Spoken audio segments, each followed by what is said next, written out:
folks. We are in tropical Costa Rica. Behind me is Lake Arenal. Lake Arenal is a high altitude lake, not so densely populated as you can see, very green shores. Lake Arenal was created when the volcano, also called Arenal, which you see halfway behind me here, formed a very long time ago and simply blocked its exit.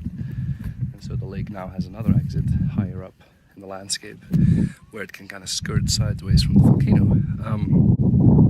The cool thing about the volcano, among many others, is that it has had its last eruption in 1992, which is really not long ago. It's almost about 30 years ago.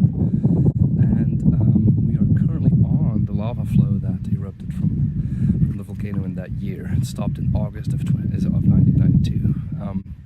And so if we turn a little bit, what we see is a very irregular surface, big rocks of that lava flow.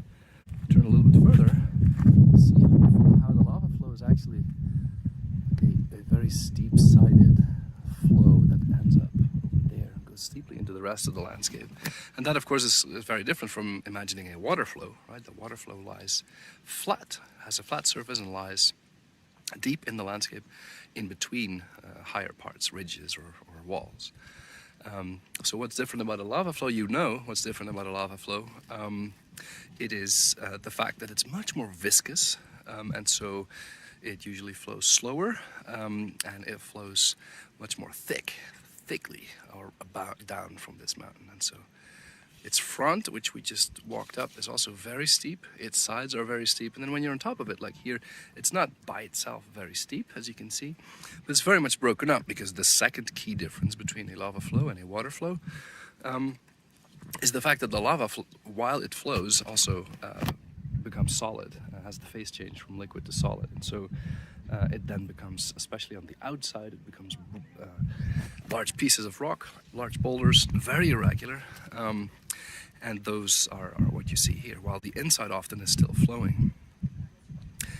A cool thing that we should discuss here about this lava flow is how is it possible that in those 30 years since it got here, it already has a very dense vegetation on top of it,